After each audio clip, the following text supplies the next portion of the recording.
de façon approfondie l'exécution partielle jusqu'à la fin du mois de mai du budget de l'État et des autres administrations publiques.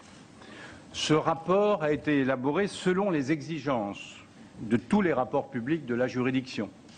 Ainsi, les constats et recommandations qui figurent ont été adoptés collégialement, ce qui constitue la meilleure garantie en termes de rigueur dans les analyses et d'impartialité dans les conclusions.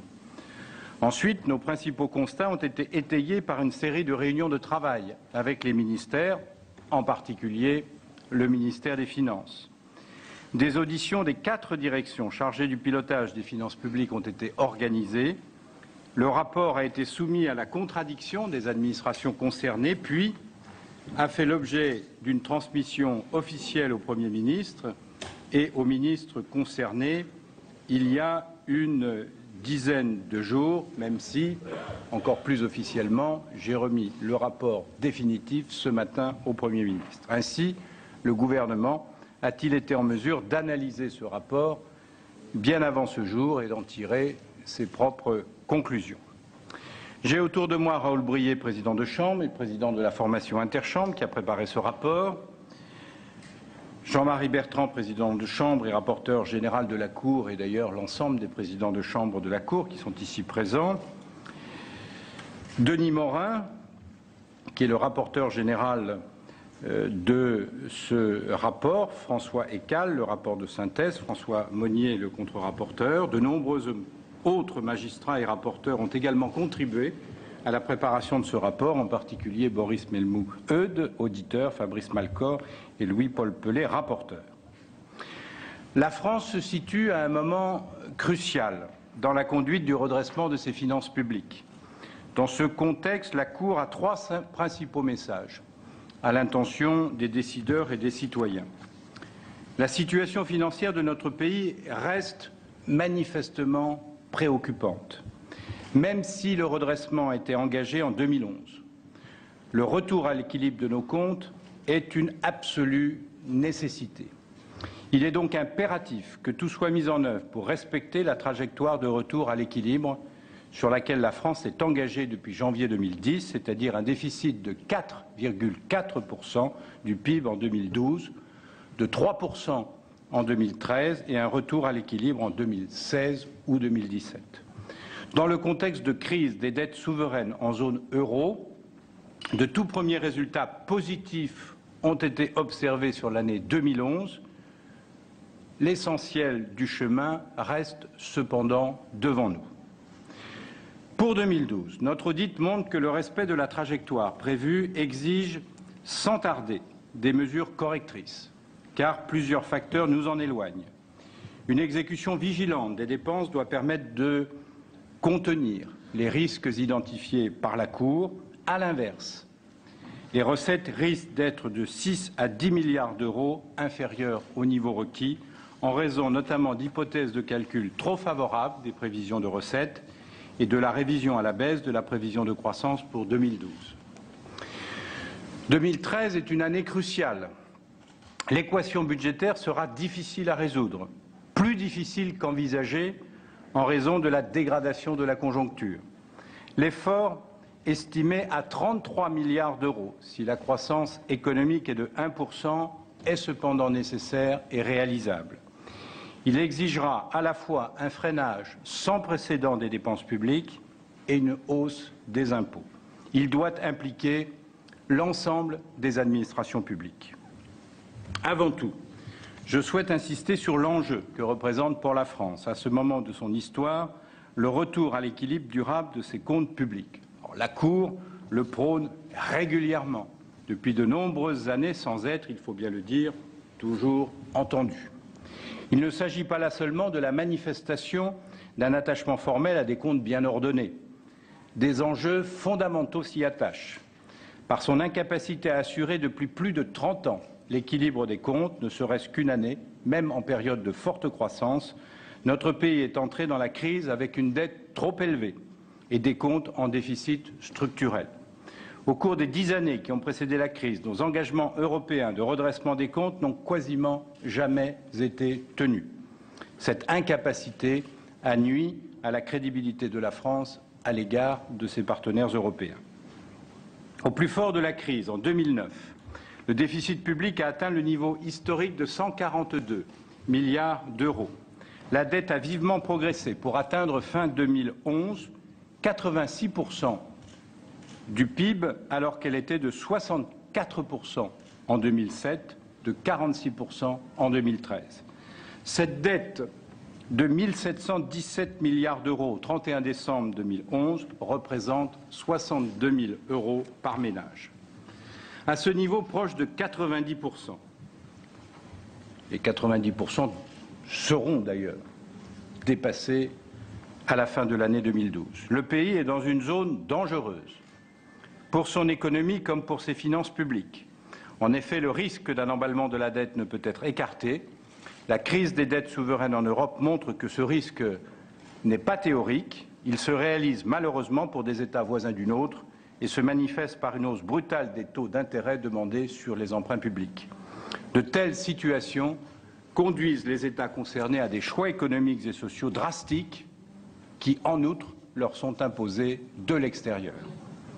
La France est engagée sur une trajectoire de redressement de ses comptes publics. En 2012 et surtout en 2013, son respect sera attentivement scruté par les partenaires de la France et par les marchés. Tout écart pris par rapport à cette trajectoire porterait atteinte à la crédibilité de la France, fraîchement restaurée en 2011, pourrait déclencher une dynamique insoutenable d'augmentation de notre endettement et simultanément l'incapacité à le financer à des conditions supportables. Si, à l'inverse, la France tient ses engagements 3 années de suite, tout en ayant connu une alternance, la confiance et la crédibilité du pays ne pourront qu'être confortées, sa dépendance à l'égard des marchés financiers réduite et sa capacité de peser efficacement sur la scène européenne renforcée. D'autres raisons militent pour le retour à l'équilibre rapide des comptes publics. D'abord, le niveau atteint par la charge d'intérêt des administrations publiques, 52 milliards 600 millions d'euros.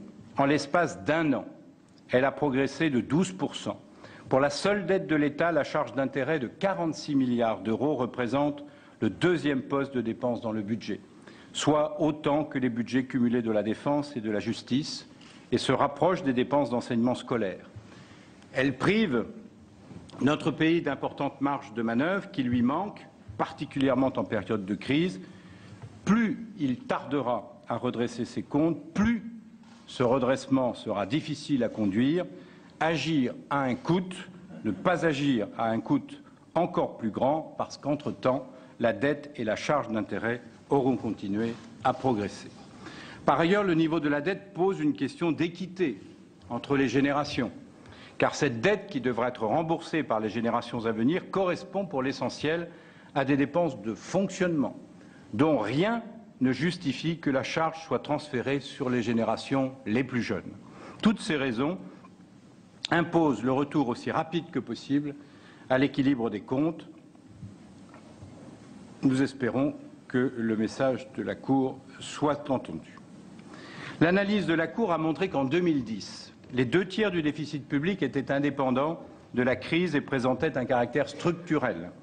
Ce déficit structurel, hérité du passé, je l'ai dit tout à l'heure, était très proche de 4% du PIB en 2011. Ces 4 points de PIB, soit 80 milliards d'euros, représentent le chemin à parcourir d'ici 2016 ou 2017 pour garantir un retour à l'équilibre des comptes indépendamment de la conjoncture économique. La Cour n'ignore pas que ce nécessaire effort de rééquilibrage peut comporter un effet négatif à court terme sur la croissance. Mais cet effet négatif peut être limité par un dosage approprié des mesures de redressement et par une initiative de croissance au niveau européen. Il doit surtout être relativisé par rapport aux effets beaucoup plus graves et durables, selon nous, que comporterait une sortie de la trajectoire de retour à l'équilibre. Les mesures de rééquilibrage doivent être justement réparties entre les différents acteurs économiques. Elles doivent par ailleurs préserver la compétitivité de l'économie française, comme la Cour l'a montré dans son rapport établissant une comparaison des systèmes de prélèvements obligatoires entre la France et l'Allemagne.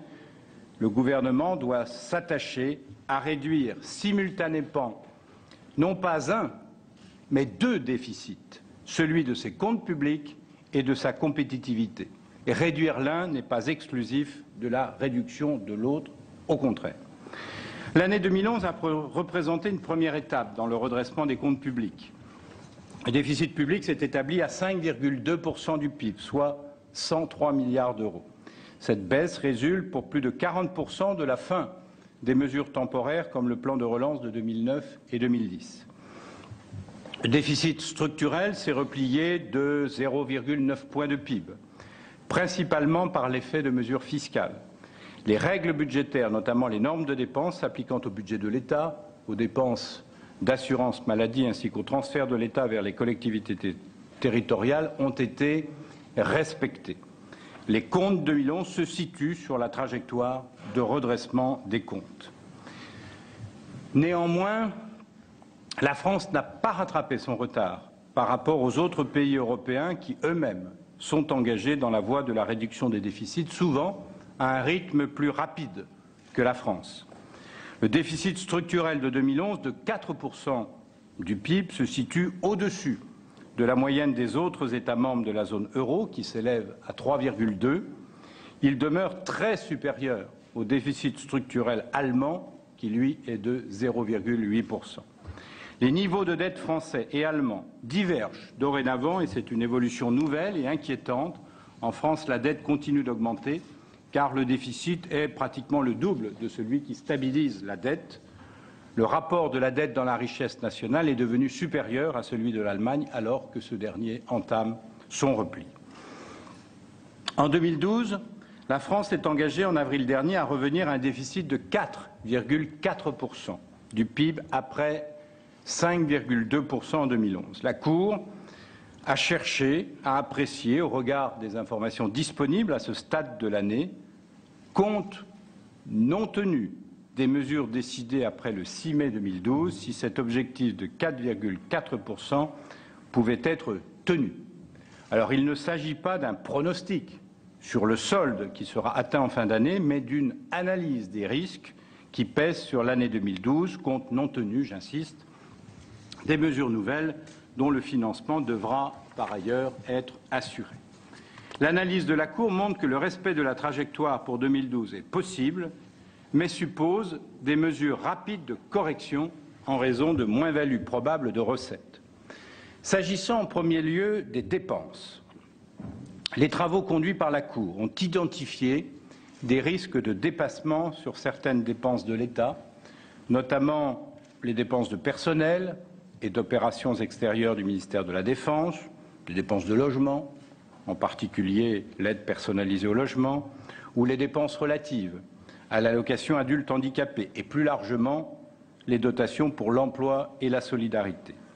Ont également été identifiés d'autres risques dont l'ampleur peut être significative à l'échelle des programmes budgétaires auxquels ils appartiennent, mais dont le montant n'est pas significatif par rapport aux enjeux de la maîtrise du budget de l'État dans son ensemble.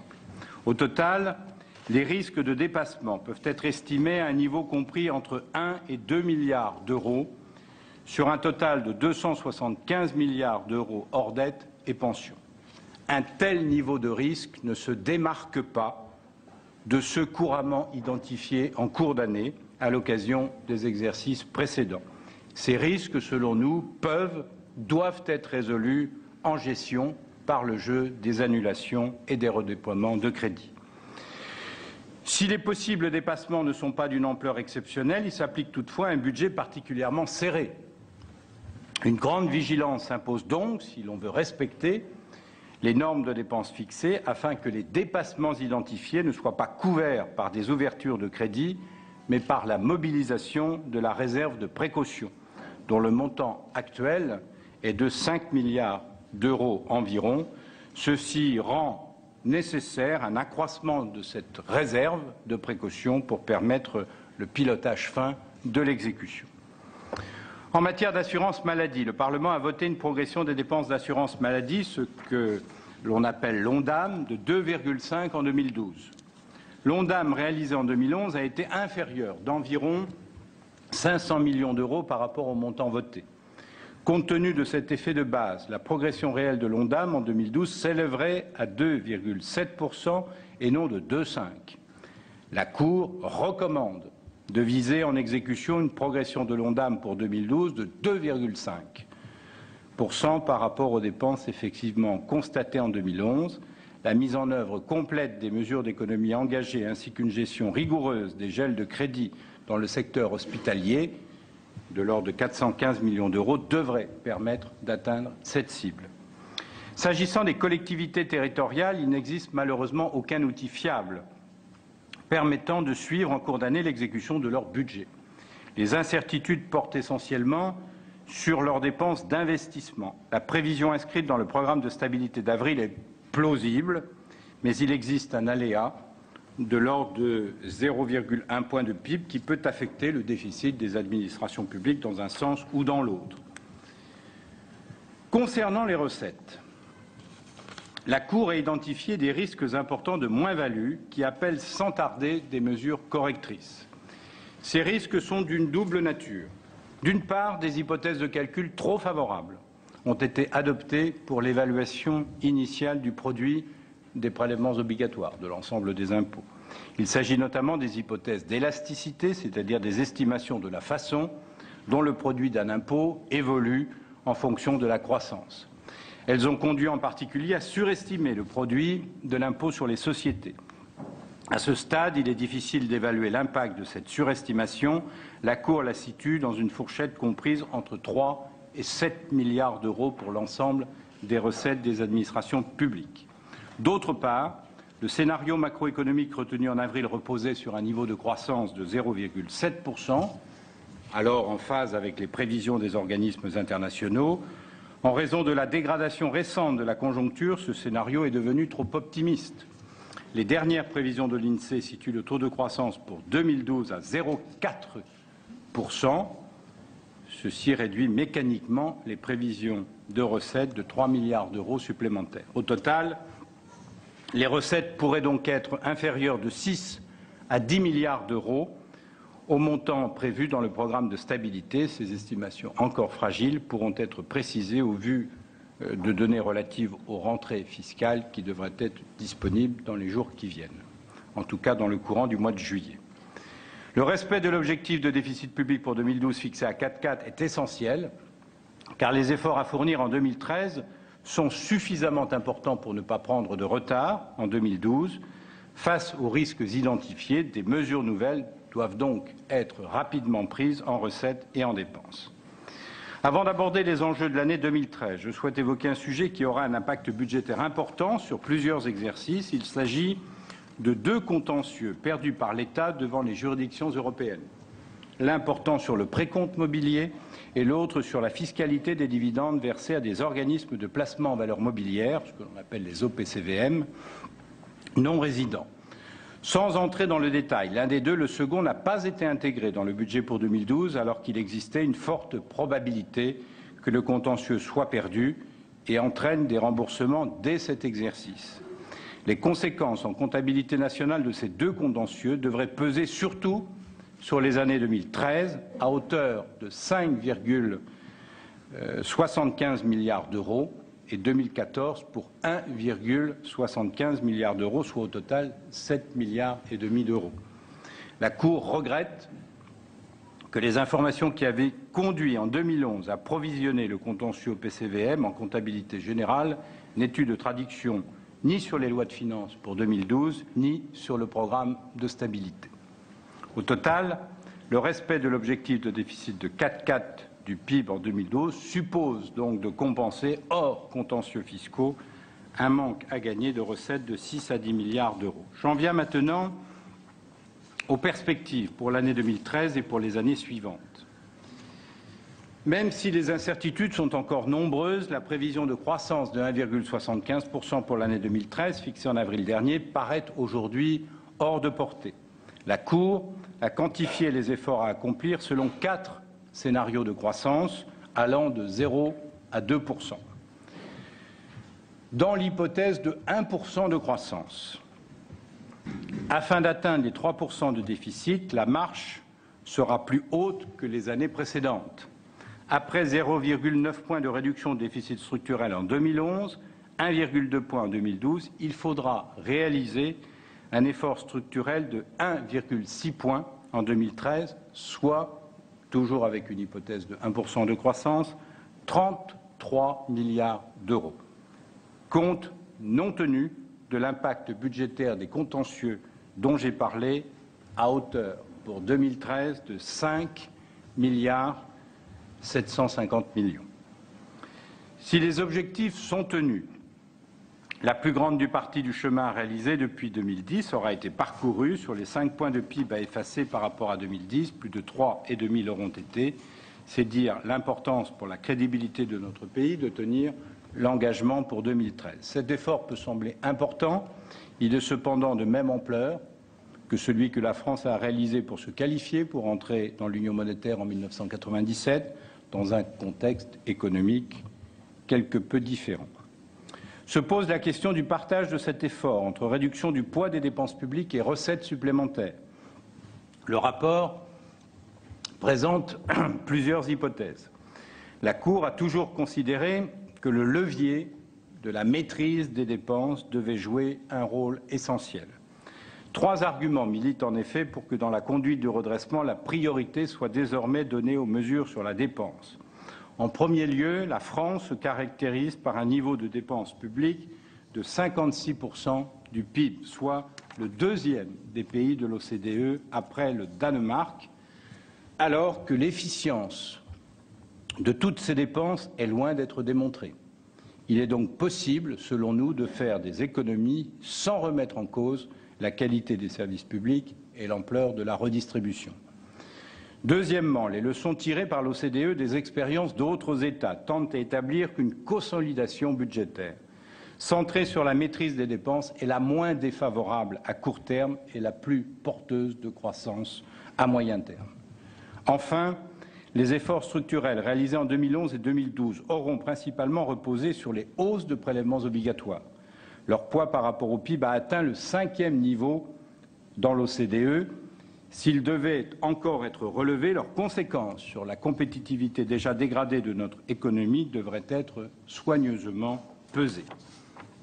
Si l'on retient un partage égal sur 2013 entre mesures sur les recettes et mesures sur les dépenses, ce sont 16,5 milliards d'économies sur les dépenses qui devront être réalisées par rapport à leur évolution tendancielle. Un tel effort reviendrait à stabiliser en volume les dépenses publiques dans leur ensemble, c'est-à-dire faire en sorte qu'elles n'évoluent pas plus vite que l'inflation. Par comparaison, en 2012, en dépit de l'application des normes de dépenses et de la réduction des effectifs de fonctionnaires de l'État, la dépense publique totale dans son ensemble devrait croître en volume de 0,5%. Certains pourraient considérer que cet effort est hors de portée. Ce n'est pas notre sentiment. La Cour identifie les pistes possibles, dessine les lignes de force de l'action à entreprendre. Les publications passées de la Cour contiennent des exemples d'économies possibles sur de très nombreux dispositifs, politiques publiques ou opérateurs. Dans ce rapport, la Cour s'est attachée à fournir une méthode pour mettre en œuvre ces économies.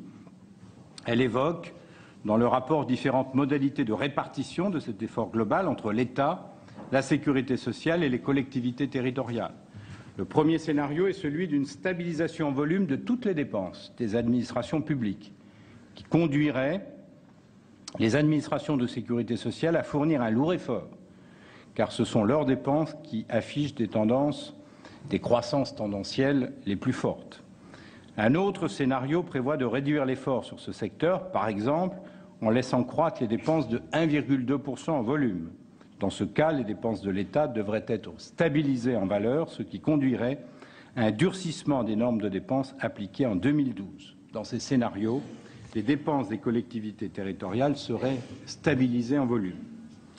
Je voudrais insister sur les enjeux qui s'attachent à l'implication de toutes les administrations dans le respect des engagements de notre pays en matière de finances. En effet, le fait que les collectivités territoriales aient des comptes structurellement équilibrés ne saurait les dispenser de participer à l'effort collectif. Les engagements européens de la France portent en effet sur une trajectoire de déficit cohérente avec une évolution donnée des dépenses publiques et des prélèvements obligatoires. Il est donc essentiel que sur ces 3 points, les engagements nationaux puissent impliquer chaque secteur d'administration publique. Or, en l'état actuel de la gouvernance de nos finances publiques, plus du quart des administrations publiques échappent aux contraintes du pacte de stabilité. Ainsi, les collectivités territoriales, les régimes complémentaires de retraite, l'assurance chômage peuvent définir leurs objectifs financiers sans prendre en compte les engagements de la nation. S'agissant des collectivités territoriales, la croissance de leurs dépenses, hors impact des compétences transférées par l'État, a été très rapide au cours des dernières années, même si elle s'est infléchie en 2010 avant de repartir à la hausse en 2011. Hors transfert de compétences, leurs effectifs se sont accrus de plus de 260 000 postes depuis 2002, dont près des 3/4 concernent les communes et intercommunalités. Cette croissance doit être mise en regard de l'évolution des effectifs de l'État sur la même période, qui, après avoir diminué de l'ordre de 25 000 agents entre 2002 et 2007, ont décru de 150 000 agents depuis cette date.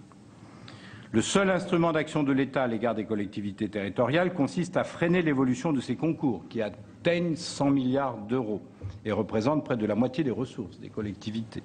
La moitié de ces concours, soit 55 milliards d'euros, sont aujourd'hui gelés en valeur, ce qui fait désormais peser une contrainte plus forte sur l'évolution de leurs dépenses. Mais les effets de cette contrainte sont variables selon le niveau de collectivité, contrainte très élevée sur les départements, élevée sur les régions, faible sur les communes et intercommunalités, qui sont par ailleurs les seuls à disposer encore d'une marge de manœuvre fiscale après les dernières réformes en la matière. La Cour recommande une poursuite de ce gel tout en proposant de moduler l'évolution des dotations en fonction des catégories de collectivités, en renforçant la contrainte qui pèserait sur les communes et les intercommunalités. L'accroissement des dépenses des collectivités au cours des 2 dernières décennies a été financé par une hausse concomitante des impôts locaux, réduisant ainsi la capacité contributive des ménages et rendant plus difficile des augmentations d'impôts en faveur des autres administrations publiques, qu'il s'agisse de l'État ou de la sécurité sociale. Cela montre que la gestion d'ensemble des finances publiques appelle désormais l'élaboration de règles partagées sur l'évolution des dépenses et sur la répartition des recettes. Ainsi, une stratégie devrait être adoptée au niveau des administrations publiques dans leur ensemble, associant chaque catégorie à la définition, à la mise en œuvre d'objectifs de maîtrise des dépenses et de modération des prélèvements. Ceci rend nécessaire la mise en place d'une gouvernance partagée des administrations publiques, reposant sur un cadre normatif ou contractuel assurant la cohérence globale, le respect des engagements pris par la France et la juste répartition des efforts. À cette fin, un pacte de stabilité pourrait être conclu entre l'État et les collectivités territoriales afin d'engager celles-ci dans le respect de la trajectoire globale définie pour le pays. Dans cette même perspective, le champ des lois de financement de la sécurité sociale pourrait être élargi à l'assurance chômage et au régime de retraite complémentaire pour devenir des lois de financement de la protection sociale. Si l'effort doit porter sur toutes les administrations publiques, il doit également concerner toutes les catégories de dépenses. Le principal enjeu budgétaire porte sur la masse salariale. En effet, ces dépenses, y compris les pensions, représentent 13,6% du PIB, toutes administrations confondues. La masse salariale de l'État s'élève à 80 milliards d'euros et connaît une croissance tendancielle soutenue, 1,6% par an. Le respect de la trajectoire de redressement des comptes publics implique que la masse salariale de l'État soit stabilisée en valeur. Pour l'exercice 2013, la Cour a présenté 4 scénarios permettant chacun de stabiliser la masse salariale, chacun d'eux utilisant de façon variable les 4 leviers que constituent l'évolution des effectifs, la valeur du point d'indice, les déroulements de carrière et les mesures catégorielles. Je me contenterai de commenter 2 de ces scénarios. Le premier envisage une poursuite du gel du point d'indice et de la réduction des effectifs de 30 000 postes par an. Il permet de ne pas peser sur les déroulements des carrières des agents publics et sur les mesures catégorielles. Le second scénario repose à l'inverse sur une stabilisation des effectifs. Cette hypothèse nécessite, outre la poursuite du gel du point d'indice, une réduction significative de l'avancement des fonctionnaires et un quasi-gel des mesures catégorielles. Ainsi, pour résumer, seule une baisse des effectifs est à même de fournir des marges de manœuvre en matière de politique salariale. S'agissant des dépenses d'intervention, elles représentent 620 milliards d'euros sur 1 120 milliards de dépenses totales, soit 55%. Sur ce total, les prestations sociales représentent 82%, soit 510 milliards d'euros. Elles concernent l'ensemble des collectivités publiques, dont l'État pour 150 milliards d'euros. Il convient avant tout de développer une démarche d'évaluation de l'efficacité et de l'efficience de l'action publique dans ce domaine. Il s'agit d'adopter une approche par politique publique et non par dispositif d'intervention ou par acteur. Les politiques d'intervention sont aujourd'hui partagées entre l'État et les diverses collectivités publiques, avec un enchevêtrement des compétences qui nuit à leur efficacité. On peut prendre plusieurs exemples en matière de formation, en matière de logement ou en matière d'emploi. Cela suppose de s'interroger sur l'articulation entre les divers acteurs et dispositifs dont je rappelle que le nombre dépasse 1300. Des exemples concrets d'interventions redondantes, mal coordonnées, donc inefficientes, peuvent être trouvés dans le rapport dans les secteurs que je viens d'évoquer. Des marges de manœuvre peuvent aussi être trouvées pour améliorer l'efficacité économique et le ciblage social des dispositifs publics de solidarité. De telles évaluations supposent, à la différence de la RGPP, d'associer toutes les parties prenantes et de faire partager les diagnostics et les réformes envisagées tout en adoptant un pilotage politique fort pour mener à bien ces projets. La Cour, en exerçant sa mission d'évaluation des politiques publiques à l'attention du Parlement et du Gouvernement, prendra sa part à cette revue des politiques d'intervention en y associant les chambres régionales et territoriales des comptes. De même, devant l'écheveau de nos politiques publiques, source de complexité et de gaspillage, l'acte 3 de la décentralisation qui a été annoncé doit être, selon nous, avant tout, l'occasion d'une clarification des compétences entre État et collectivités territoriales, ainsi qu'entre ces collectivités territoriales elles-mêmes. Il devrait être guidé par le souci premier d'améliorer l'efficience des politiques concernées, et nous considérons toujours qu'il y a là, en la matière, de la marge. Les dépenses de transfert concernent aussi la sécurité sociale. Le rééquilibrage de nos comptes sociaux doit être assuré en priorité. La Cour a régulièrement rappelé que l'existence même d'une dette sociale constitue une anomalie profonde, car les dépenses de soins n'ont pas de raison d'être reportées sur les générations futures. Le système de retraite ne devrait pas connaître le retour à l'équilibre prévu par la réforme de 2010 en raison des prévisions trop optimistes, notamment en matière d'évolution de la situation de l'emploi. Ainsi, le déficit annuel de l'ensemble des régimes de retraite pourrait être supérieur à 10 milliards d'euros à l'horizon 2020. La question du rééquilibrage des comptes devra donc prochainement être examinée. Pour l'assurance maladie également, les efforts doivent être amplifiés. En effet, la poursuite d'une croissance des dépenses d'assurance maladie de 3% chaque année sans l'apport de recettes nouvelles conduirait à un retour à l'équilibre en 2024 seulement. Si ce taux de croissance était ramené à 2,5%, le retour à l'équilibre serait atteint en 2018. Le système de soins peut être rendu, là aussi, plus efficient, sans perte de chance pour les malades, en améliorant la coordination entre professionnels de santé et entre médecine de ville et hôpital, en renforçant les bonnes pratiques de soins et en maîtrisant plus efficacement certaines dépenses. Le rapport annuel de la Cour sur la sécurité sociale fournit de nombreuses pistes de réforme en ce sens. Le prochain, qui sera publié en septembre, devrait également en contenir un certain nombre. S'agissant enfin des dépenses d'investissement, l'ampleur des engagements envisagés ou déjà pris doit conduire à réexaminer leur compatibilité avec le retour à l'équilibre des comptes publics.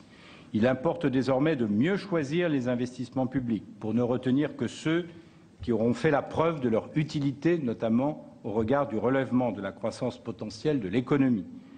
La Cour préconise la mise en place d'une expertise indépendante des opérateurs en matière d'études de rentabilité socio-économique et une meilleure prise en compte de celle-ci dans les choix et la hiérarchisation des investissements. En janvier dernier, en particulier, la Cour a appelé à reconsidérer le programme de développement de lignes ferroviaires à grande vitesse retenu dans le volet transport du Grenelle de l'environnement, qui entraînerait 166 milliards d'euros de dépenses publiques nouvelles. L'investissement des collectivités territoriales et des hôpitaux devrait également respecter ces principes. L'augmentation des recettes, c'est-à-dire des impôts, est inévitable pour compléter l'effort. Elle devrait jouer dans le processus de redressement un rôle sensiblement moins important, selon nous, que la réduction du poids des dépenses et décroissant dans le temps. Elle doit reposer principalement sur l'élargissement de l'assiette des prélèvements existants plutôt que sur des hausses de taux pour des raisons d'efficacité économique. Il faut donc poursuivre, amplifier la réduction et la suppression des niches fiscales et sociales. Les rapports de la Cour fournissent de multiples exemples de niches pouvant être supprimées, par exemple les réductions d'impôts en faveur de l'investissement outre-mer ou le taux réduit de TVA sur la restauration, ou dont les plafonds pourraient être abaissés, comme la réduction et le crédit d'impôt pour l'emploi d'un salarié à domicile. Si la réduction des niches ne suffisait pas à dégager les recettes attendues, il pourrait être nécessaire d'augmenter le taux d'impôt à assiette large, c'est-à-dire la CSG ou la TVA, en faveur du rééquilibrage des comptes sociaux, notamment, dont la Cour souligne une nouvelle fois le caractère absolument prioritaire. Une telle augmentation de ces impôts-là devrait avoir un caractère temporaire et s'effacer au fur et à mesure du rééquilibrage des comptes publics et de la montée en puissance des économies sur la dépense. Après 2013, l'effort de redressement devra se poursuivre à un rythme moindre afin de garantir le recours à l'équilibre structurel en 2016 ou 2017, que l'Allemagne, je le rappelle, est en passe d'atteindre dès 2013. Notre pays se trouve à la veille d'une profonde transformation dans la conduite de ses finances publiques sous l'effet des nouvelles règles européennes adoptées depuis 2011. La prise en compte de celle-ci est loin de se réduire au débat sur la règle de retour à l'équilibre structurel à moyen terme, ce que l'on appelle la règle d'or. En effet, la série de dispositions qui a été adoptée conduira notre pays, dans le respect des pouvoirs du Parlement, à réviser la façon dont il élabore et suit les textes budgétaires.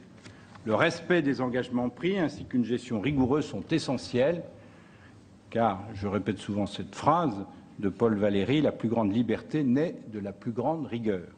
En tout cas, en matière budgétaire, ce peut être le cas et chacun doit en prendre conscience. Ces nouvelles règles européennes appellent également des progrès dans la qualité de nos comptes publics. La France dispose en la matière d'une avance par rapport à ses partenaires européens dans la certification des comptes de l'État et du régime général de sécurité sociale par la Cour des comptes depuis 6 ans. Afin de progresser dans la fiabilité des comptes et dans leur harmonisation entre les différentes catégories d'administration publique, cette démarche de certification gagnerait à être élargie. La Cour recommande la mise en œuvre concrète de la certification des comptes des hôpitaux publics, déjà décidée par le législateur, ainsi que la mise en place d'une expérimentation de la certification des comptes des plus grandes collectivités territoriales. Les mêmes règles européennes rendront enfin nécessaire la mise en place d'une gouvernance partagée des administrations publiques. J'ai déjà évoqué ce sujet. Pour conclure, la France est loin d'avoir été exemplaire dans la gestion de ses finances publiques depuis plusieurs décennies. En 2011, un peu plus d'un mois des dépenses de l'ensemble des administrations publiques étaient financées par l'emprunt. Pour l'État seul, cela représente même 4 mois.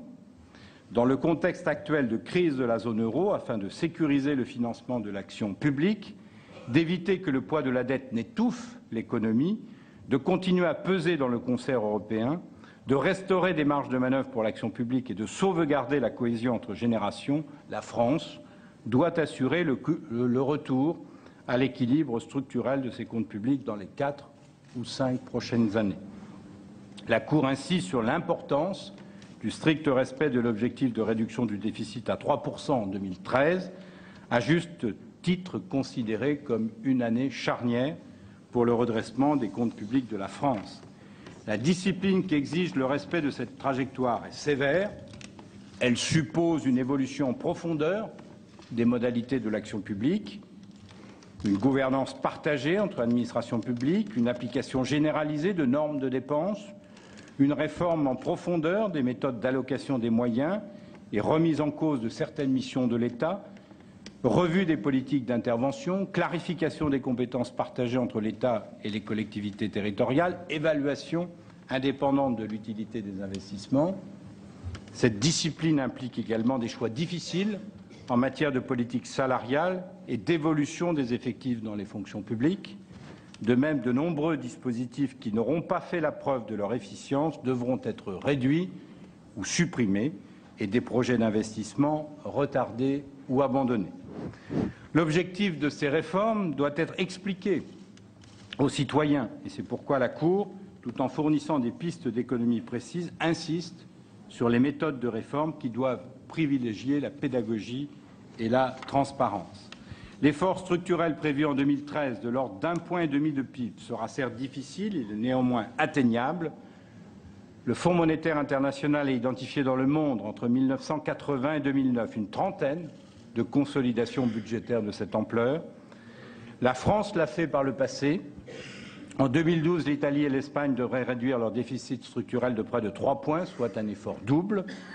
J'espère que cet audit des finances publiques aura montré que le redressement ne peut plus être retardé, qu'il est exigeant, qu'il suppose la mobilisation de tous les acteurs publics, mais dans le même temps, il doit être réalisable sans étouffer la croissance, en contribuant à une meilleure prise de conscience de ces enjeux par les citoyens et les décideurs, en fournissant des pistes utiles à l'action. La Cour des comptes assure déjà la fonction de comité budgétaire indépendant dont les nouvelles règles européennes prévoient la mise en place prochaine dans notre pays.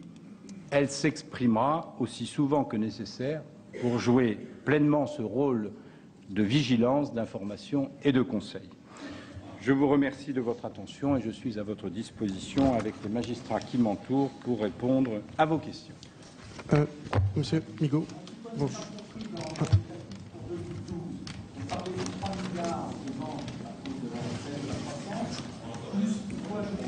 Il doit y avoir un micro. Un petit problème de calcul, je m'excuse de vous poser cette question, mais pour 2012, vous parlez de 3 milliards de manque à gagner pour l'IS qui ne rentre pas suffisamment, plus 3 milliards à cause de la chute de la croissance, et vous faut ajouter également les dépenses sous-estimées 1 à 2 milliards. Au total, ça fait combien? Non, alors voilà, je n'ai pas compris la question. Sur les dépenses, nous avons identifié des problèmes à hauteur de 1 à 2 milliards, mais nous estimons que ces dépassements peuvent être pris en gestion dans le cadre de la réserve de précaution, sous réserve qu'on puisse l'augmenter de l'ordre de 1 milliard d'euros. Mais en dépenses, nous estimons que le problème est soluble. En revanche, notre pays est confronté à une insuffisance de recettes pour arriver au 4,4. Ces insuffisances de recettes, on les situe entre 6 et 10 milliards et elles ont une double explication, des prévisions de recettes calculées de façon trop optimiste au moment de l'élaboration de la loi de finances initiale. Là, c'est de l'ordre de 3 à 6 milliards, de 4 à 6 milliards, de 3 à 7, pardon.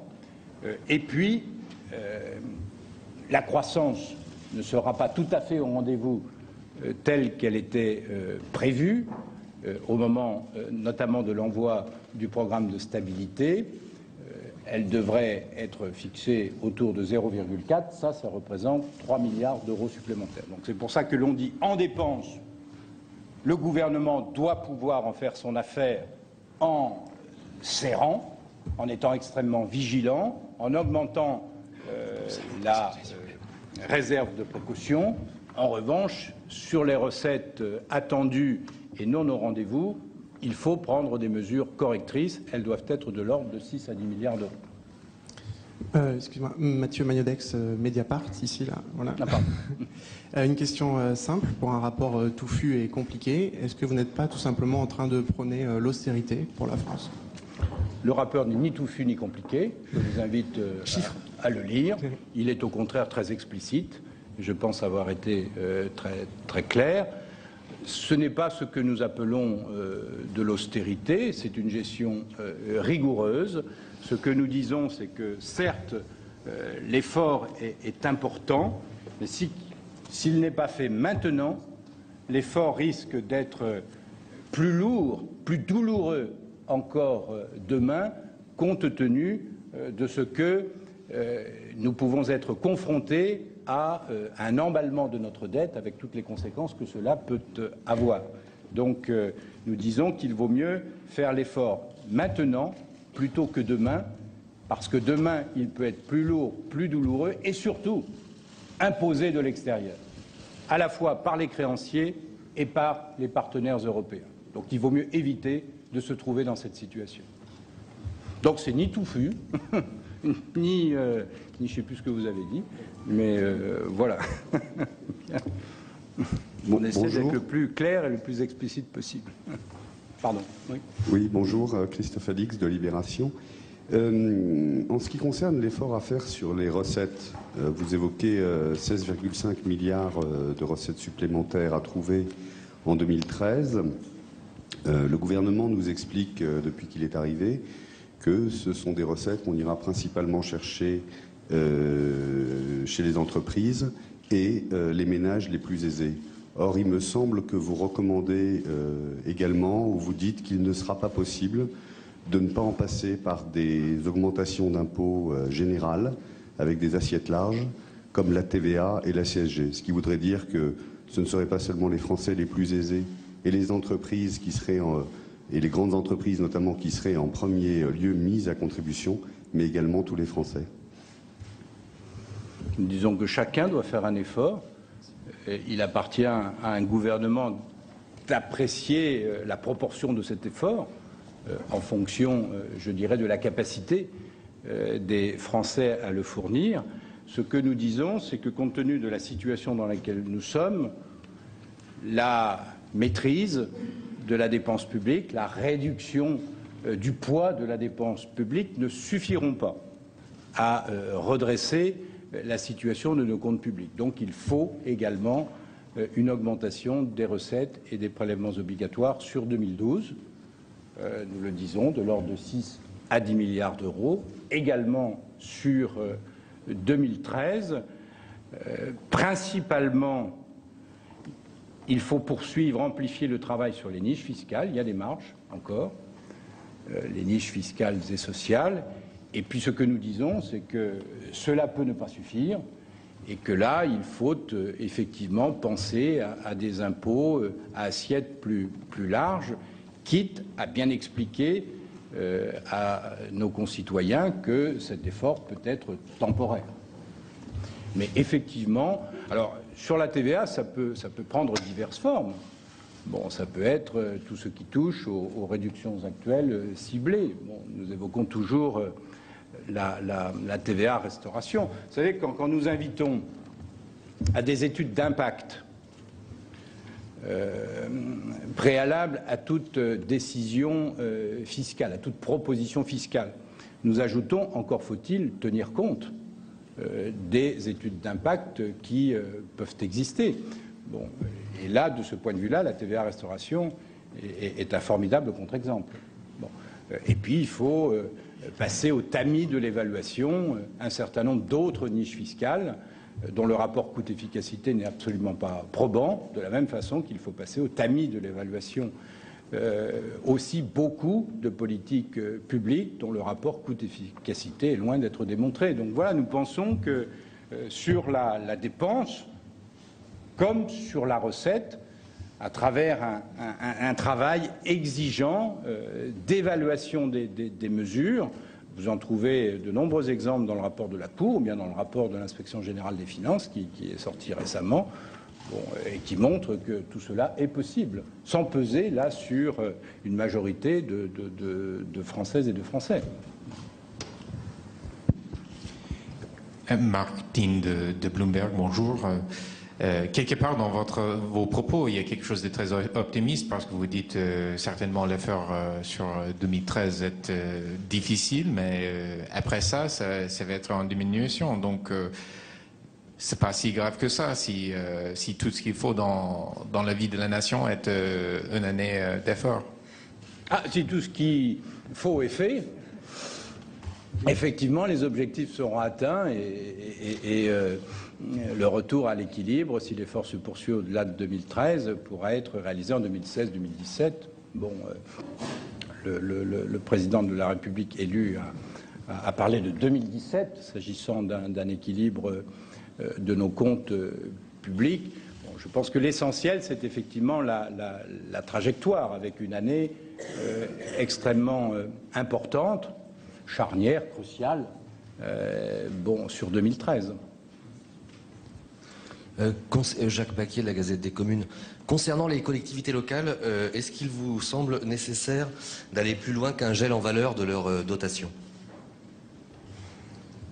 Il faut faire ce gel en valeur, c'est ce que nous observons. Après, sur les collectivités territoriales et sur les politiques publiques, je dirais que ça doit être resitué dans ce que nous disons sur l'évaluation des politiques publiques.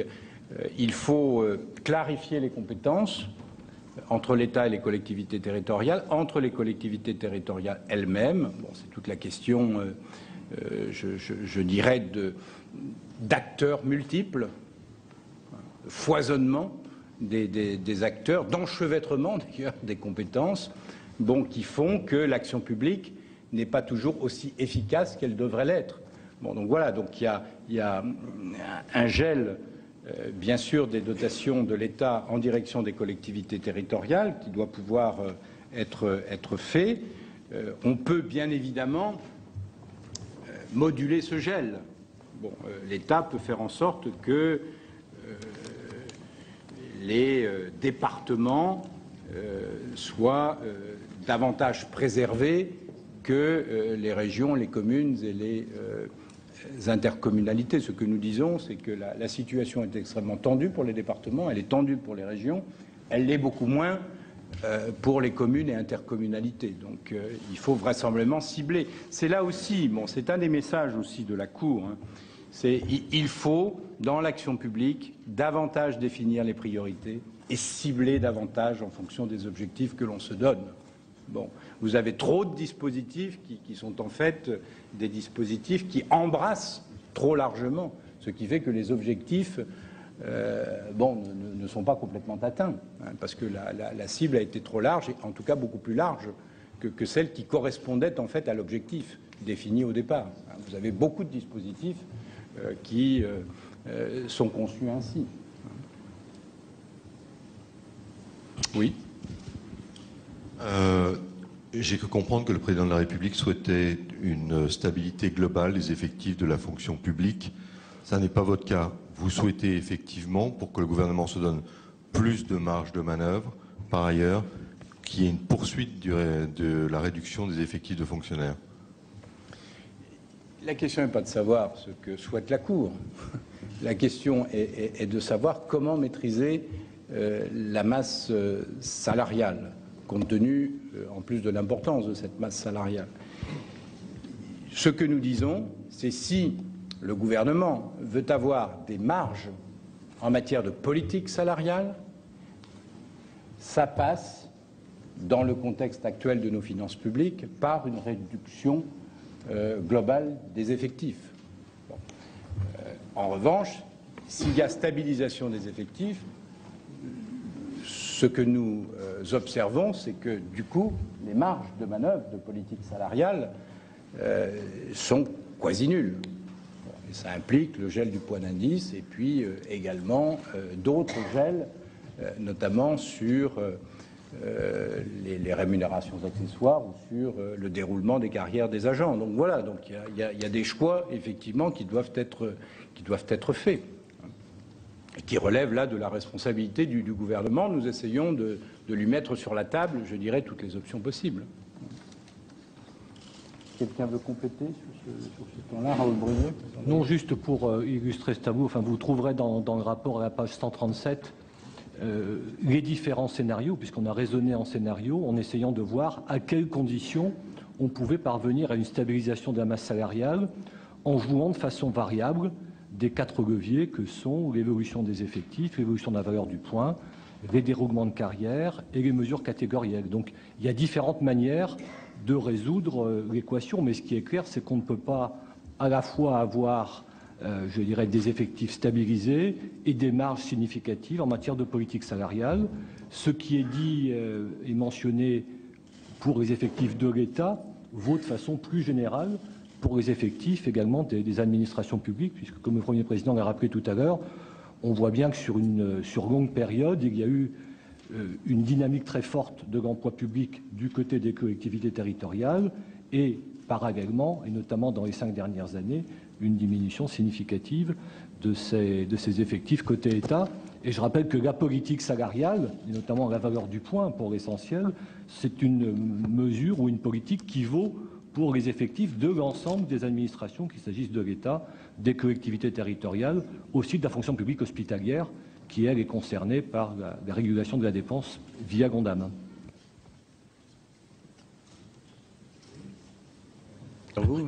Oui, bonjour, Emmanuel Lévy-Marianne.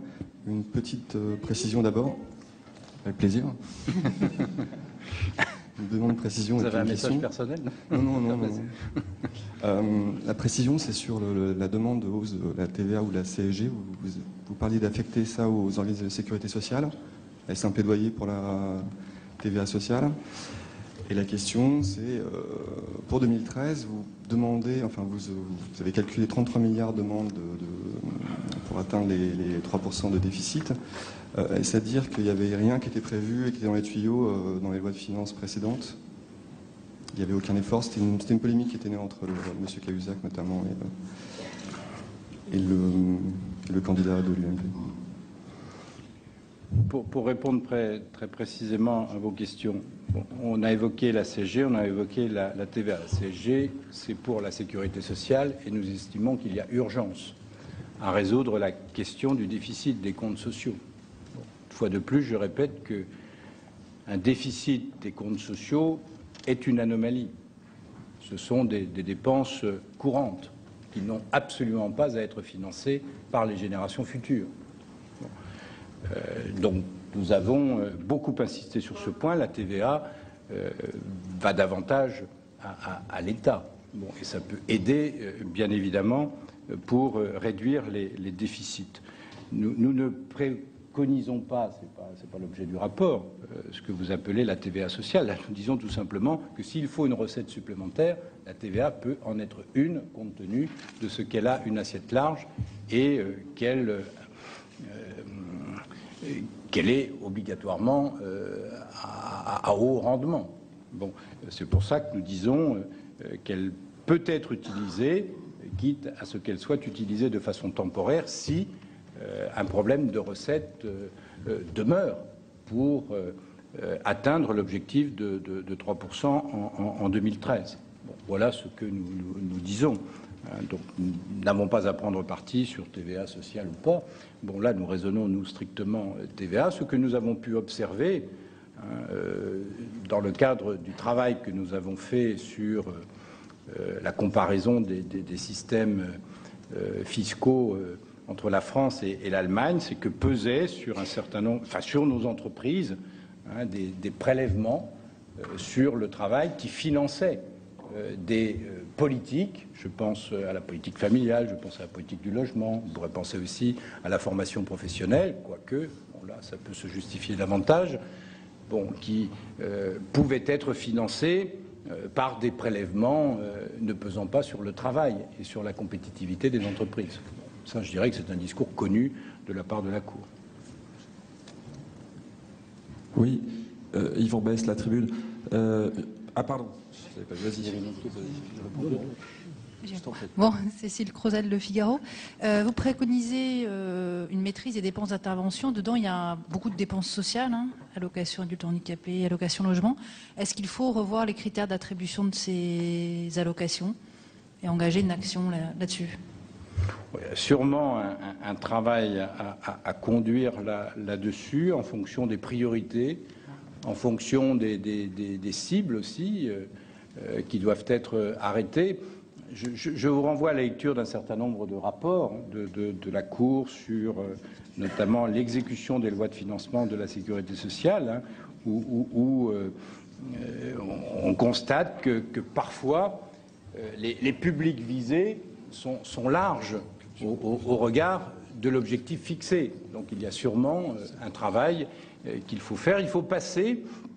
On ne veut pas nous focaliser d'ailleurs sur les dépenses d'intervention sociale. On dit que sur toutes les dépenses d'intervention, il faut les passer vraiment au tamis de l'évaluation et au tamis des objectifs et des cibles voulues par la collectivité publique.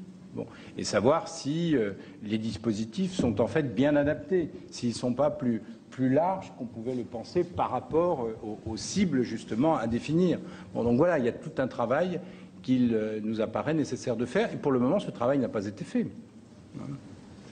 Donc, Yvan Besse, la tribune. Ma question, ici, là, c'est est-ce que vous avez évalué l'impact des différentes mesures que vous préconisez pour revenir à 3%, donc leur impact sur la croissance, donc sur les pertes de recettes fiscales, et donc, in fine, l'accroissement du déficit qu'elle provoquerait? Oui, je vais donner la parole à François Ekal, qui a beaucoup travaillé sur ce sujet, mais nous reconnaissons que le chemin du redressement et ce qui est proposé sur 2013 peut avoir un impact sur la croissance. Bien évidemment. Ce que nous disons, c'est que si nous retardons, si la France retarde, alors même que les autres ne retardent pas le redressement de leurs comptes, les inconvénients risquent d'être plus forts, plus douloureux pour les Français, et donc avoir des conséquences pires encore, d'ailleurs, sur la croissance potentielle. Bon, compte tenu de ce que, une fois de plus, il y a un chiffre que vous devez retenir, notre dette continue d'augmenter. Bon, il faudrait descendre en dessous de l'ordre de 2,5% de déficit de nos comptes publics par rapport au PIB pour que la dette soit stabilisée. On n'en sera pas là encore en 2013. C'est-à-dire que la dette va continuer d'augmenter. On sait que si la France ne respecte pas sa trajectoire, il peut y avoir des conséquences sur les marchés, compte tenu de notre dépendance par rapport à nos créanciers. Le fait que les taux d'intérêt augmentent sensiblement, ça a des conséquences sur la charge de la dette. Donc voilà, donc ce que nous disons, c'est certes il peut y avoir des répercussions sur la croissance à court terme, mais que ces répercussions peuvent être plus mesurées que si la France ne respecte pas sa trajectoire. Mais François Ekal peut compléter ma réponse là-dessus. Vous trouverez dans le rapport des développements à page 112 à 117 sur ce sujet. Nous n'ignorons pas en effet qu'une réduction du déficit peut avoir un impact négatif sur la croissance. Nous disons même que dans des modèles macroéconomiques d'inspiration keynésienne, si on réduit le déficit public de 1 point de PIB, l'effet sur la croissance est de l'ordre, sur le PIB est de l'ordre de 0,5 à 1,2. Alors après, vous pouvez faire une règle de 3. Si on le réduit de 1,5, c'est 1,5 fois plus. Mais nous disons aussi que ça dépend donc beaucoup des mesures qui sont prises pour réduire le déficit. Il y en a qui sont plus ou moins négatives en termes ou positives en termes d'impact sur la croissance. Nous disons aussi que ces effets multiplicateurs sont probablement surestimés, notamment dans un contexte où la dette publique est déjà très élevée et où donc il peut y avoir des comportements d'épargne de précaution face à un endettement public très élevé et qui continue à croître. Et surtout, nous disons que ces effets négatifs sur l'activité, ce sont des effets par rapport à un scénario de référence où le déficit public ne changerait pas, serait maintenu constant. Or, nous pensons que dans ce scénario de référence, il pourrait y avoir des problèmes que ces modèles keynésiens ne prennent pas en compte et qui finalement seraient beaucoup plus graves que l'impact à court terme sur l'activité d'une réduction du déficit. Si le déficit n'est pas réduit, si la dette continue à augmenter, comme l'a dit le Premier Président, vous risquez d'avoir des effets sur les taux d'intérêt, sur les primes de risque, qui il y a quelques années pouvaient paraître totalement théoriques en Europe, mais depuis 1 an ou 2, on voit qu'ils ne sont pas du tout théoriques. C'est quelques centaines de points de base de taux d'intérêt qui, pour des pays comme l'Espagne ou l'Italie, accroissent leur charge d'intérêt et, comme l'a dit le Premier Président, non seulement réduisent toute marge de manœuvre en matière budgétaire, mais finissent par avoir un effet négatif sur l'activité à moyen terme. Donc à moyen terme, on peut aussi avoir un effet négatif sur la croissance potentielle. Donc pour toutes ces raisons, nous pensons que oui, il y a un coût à court terme, il y a un coût macroéconomique à court terme, mais ce coût il est inférieur à celui de l'inaction, en tout cas de l'absence de mesures de redressement. Sachant d'ailleurs que les ressorts de la croissance sont pour une large part au sein aussi de la zone euro et que la croissance française peut être aussi nourrie par un certain nombre de mesures qui sont prises au niveau européen. Il faut bien montrer le lien. Vous avez une interdépendance aujourd'hui qui est beaucoup plus grande, d'où la nécessité de faire en sorte que les uns et les autres, je dirais, respectent leurs engagements. Le risque, c'est que la France soit isolée dans le non-respect de ses engagements, si tel était le cas. Voilà, écoutez, on prend une dernière question peut-être, et puis... Solène Poulenec, la GFI, pourriez-vous nous dire, s'il vous plaît, quelles sont les conséquences pour la France de l'adoption du traité budgétaire européen qui doit être bientôt ratifié? Est-ce que ça suppose un effort supplémentaire? Et également les conséquences du six-pack et du two-pack, s'il vous plaît. Non, ce que nous disons, c'est la France doit respecter les engagements qu'elle a pris vis-à-vis de ses partenaires et doit redresser ses comptes publics. Bon, les traités internationaux n'en disent pas plus, d'ailleurs. Bon, donc la trajectoire, elle est là, elle doit être respectée. Et le traité ne dit rien de plus enfin, sur ce sujet-là. Donc il n'y a pas de conséquences par rapport au week-end dernier sur le respect de la trajectoire. Merci beaucoup et bonne lecture.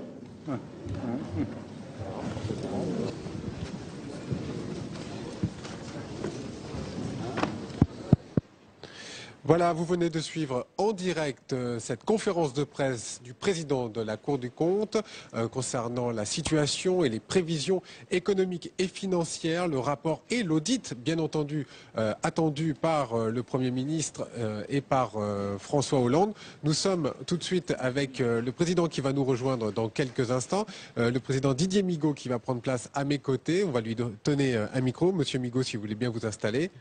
Voilà, très bien. Venez juste ici, s'il vous plaît. Nous sommes en direct à l'instant. Vous venez de tenir cette conférence de presse. Didier Migaud, des efforts ou l'austérité? Des efforts. Et ils sont indispensables si on veut justement éviter une austérité très forte de demain. Donc des efforts sont nécessaires. Des efforts à quelle hauteur? Est-ce que ça veut dire plus d'impôts? Oui, sûrement. Il faut agir davantage sur la dépense, je l'ai expliqué. Nous avons déjà un haut niveau de dépenses publiques, donc il faut progressivement réduire le poids de la dépense publique et faire des économies. Alors même que le redressement qui a commencé en 2011 au niveau de nos comptes publics a porté essentiellement sur les augmentations d'impôts, à travers notamment des réductions de niches, mais pas seulement. Mais cet effort sur la dépense, sur les économies nécessaires ne suffit pas, et il faut vraisemblablement des recettes supplémentaires et donc des impôts supplémentaires. Par exemple, on parle de la TVA ou d'une hausse de la CSG. Ce sont des impôts suffisants, selon vous, pour tenir les objectifs? Ce que nous disons, c'est qu'il faut d'abord travailler sur la réduction des niches fiscales et sociales. Si ça ne suffit pas, effectivement,